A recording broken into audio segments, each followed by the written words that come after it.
네, 반갑습니다.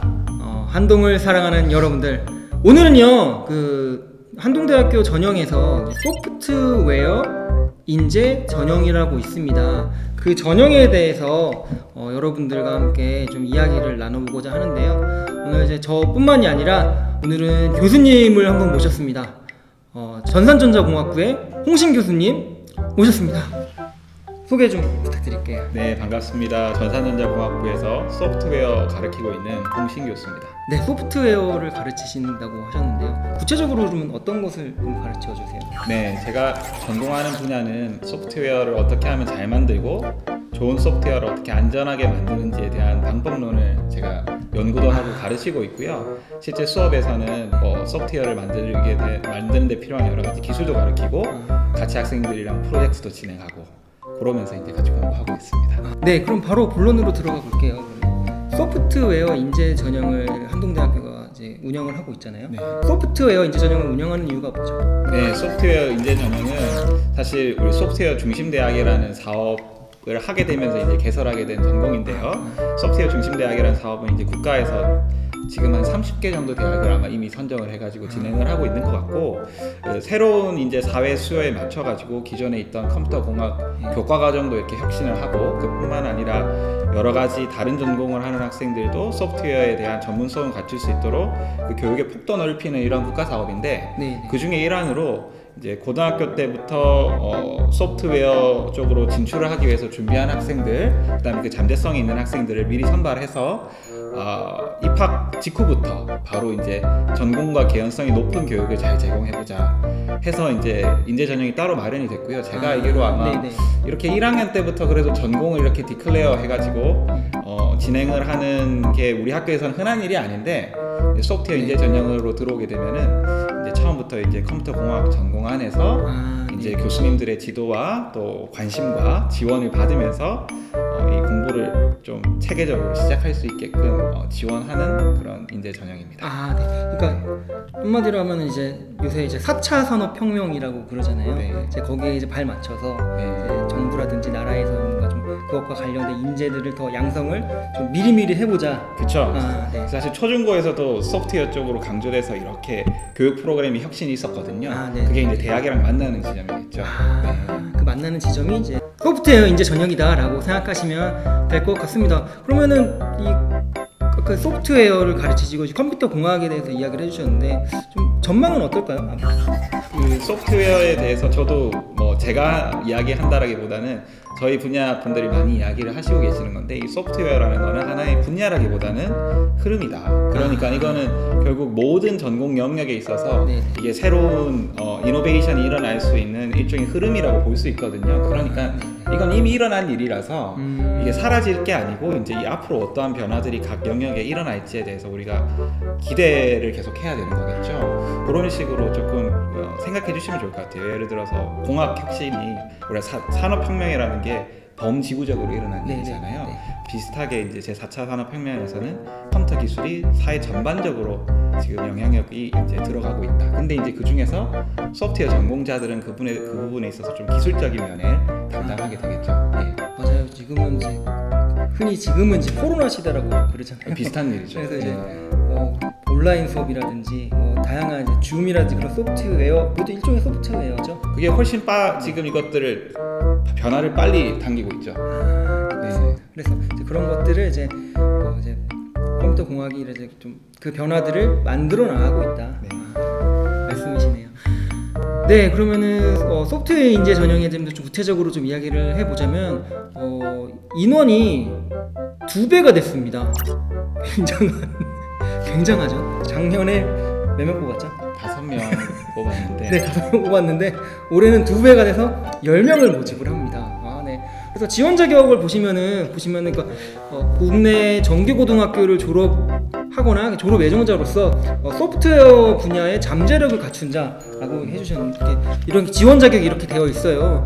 교수님께서는 소프트웨어 쪽에서 분야에서 잠재력을 갖춘 자라고 한다면 어떤 학생일까요?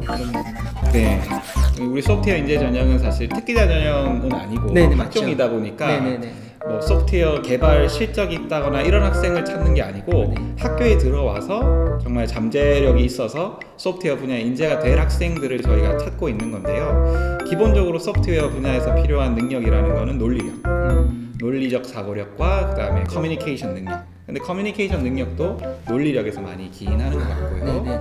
이제 그런 학생들로서 컴퓨터에 대한 흥미, 요게 있는 학생이면은 금상첨화겠다. 그런 학생들이 그러니까 잠재력이 있죠. 학생들이다. 교수님께서 언급해 주셨던 것처럼 한동대학교 소프트웨어 인재 전형은 그냥 단순하게 이제 실기실적 전형이 아니라 학생부 종합 전형으로 운영을 합니다. 여러분들도 뭐 학생부 종합 전형에 대해서 다 알고 계시잖아요. 학교 생활 가운데서 얼만큼 내가 충실하게 했느냐, 이제 그것을 종합적으로 판단해서 평가하는 전형이 이제 학생부 종합 전형이잖아요. 근데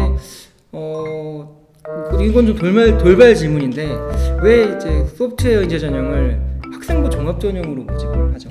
뭐 여러 가지 이유가 있을 수 있겠는데 저는 특기자 전형보다 이렇게 학종으로 뽑는 데 있어서 특별한 장점이 있다고 생각되는 게 이 소프트웨어는 아까 말씀드린 것처럼 기본적으로 융합적인 성격을 가지고 있어요. 융합적. 네, 그렇기 때문에 소프트웨어 기술에 대한 이해뿐만 아니라 다양한 분야에 대한 이해를 계속 추구해 나갈 수 있는 그런 학습 능력 자체가 출중한 사람이 많이 필요합니다. 그러니까 할 수 있는 일의 영역이 굉장히 커요. 자기가 이제 좋은 소프트웨어 개발자가 됐을 때.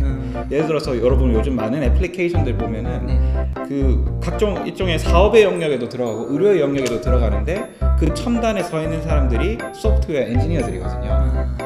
그런 걸 봤을 때 그런 융합적 역량을 해 나가려면은 이런 기본적인 학습 역량 자체도 함께 평가해서 인재를 선발하는 게 우리 학교 입장에서는 굉장히 좋은 방법인 것 같아요. 그러니까 한동대학교에서 추구하는 소프트웨어 인재다라고 한다면 그냥 단순하게 물론 이제 그런 실적들도 있으면 좋겠지만, 그렇죠. 네, 그래도 좀 고등학교 때 여러 두루의 활동을 하면서 거기서 아까 말씀하셨던 것처럼 논리력 그런 것들을 좀 전반적으로 키워나가는 그런 학생들을 한동대학교의 소프트 인재 전형으로 모집을 해서 그렇게 키워나가겠다. 그렇죠. 라는 그런 측면. 사실 특별한 어떤 활동이라는 거는 자기가 있었던 환경에 따라서 가질 수도 있고 못 가질 수도 있는 거거든요. 근데 그런 기본적인 논리적 사고와 학습 능력이 중요하고, 그다음에 요즘은 거의 태어날 때부터 모바일을 이렇게 컴퓨터를 해보면서 자라니까 그렇기 때문에 기본적으로 컴퓨터에 흥미가 있는지 없는지는 이렇게 면접을 통해서라든가 학종을 보면은 그게 나타납니다. 그래서 곧 이런 그런 자기의 흥미뿐만 아니라 이런 능력에 있어서 두 가지를 좀 균형 잡아서 평가하고 있습니다. 네, 관련해서 좋은 말씀 많이 해주셨는데 모집 요강을 보시면은 전형 요소라든지 반영 비율이라든지 그런 거 나옵니다. 그래서 총 저희가 10명 모집하고요. 올해 2021학년도에는 소프트웨어 인재 전형 10명 모집하고 1단계 서류 심사로 3배수를 뽑습니다. 네, 3배수, 그러니까 30명을 면접 대상자가 되는 거죠. 그래서 이제 면접을 보고 나서 이제 10명을 선발을 한다라고 기억을 해주시면 좋을 것 같습니다. 네, 올해가 학생부 종합 전형이다 보니까 수능 최저 학력 기준은 없고요. 수능이랑 소프트웨어 인재 전형이랑 크게 연관성은 없다라고 기억을 해주시면 좋을 것 같습니다. 그렇다면 소프트웨어 인재 전형에 어떤 학생들이 지원을 하면 될까요?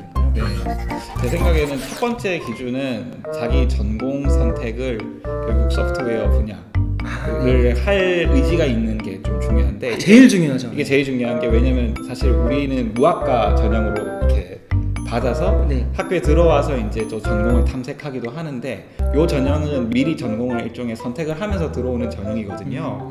그러다 보니까 좀 소프트웨어 쪽으로 내가 대학 이후에 진출할 계획이 좀 분명하게 있는 학생, 이거가 굉장히 중요한 요소이고요. 왜냐면은 아주 학년 초기부터 저희가 교육적 투자가 들어가기 때문에 그런 소프트웨어 쪽에 의사가 있으면 되는 거고, 일단 의지가 있어야 돼요. 의지가 있어야 되고, 근데 그 의지가 뒷받침되는 거는 두 가지겠죠. 개인적인 어떤 흥미, 그러니까 소프트웨어 분야에 대해서 전혀 흥미가 없다, 나는 컴퓨터가 별로 관심은 없고 그냥 왜 좋은지도 모르겠다, 이런 학생보다는 나는 정말 컴퓨터 게임을 좋아한다라던가 혹은 나는 이런 애플리케이션을 개발해보고 싶었다라던가 이런 식으로 평소에 소프트웨어에 대한 생각들이 많았던 학생, 요게 이제 되게 중요한 거고요. 그 다음에 이제 자기의 소질이 있어야 되는데 소질은 거의 수학, 과학, 그리고 되게 중요한 게 이렇게 언어 사용에 있어서 논리적인 거.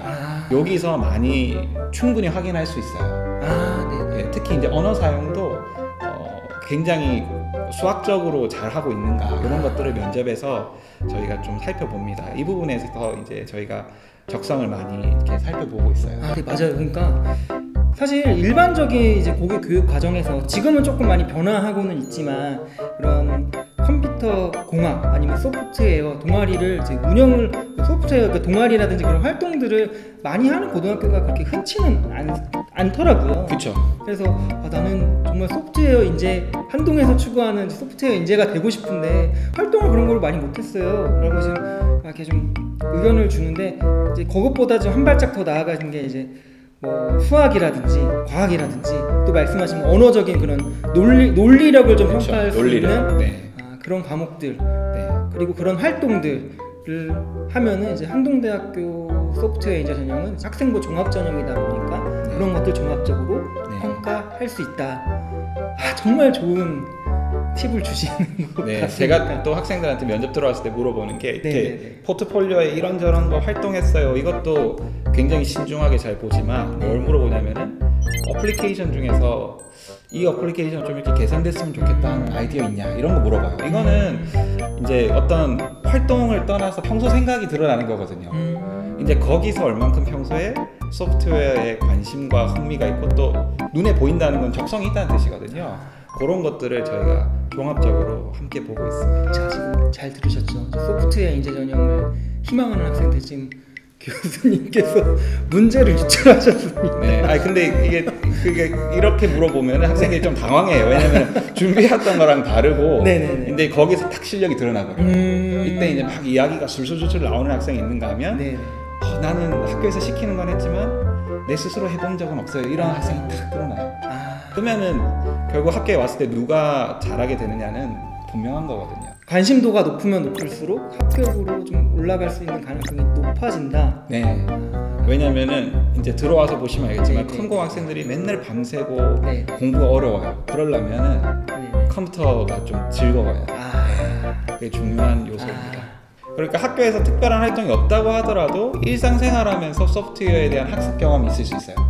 요즘은 그렇기 때문에 그런 것들을 이제 면접할 때도 평소에 얼만큼 관심 있느냐에서 이렇게 같이 복합적으로 종합적으로 확인을 하고 있습니다. 학종에서 있는 내용뿐만 아니라.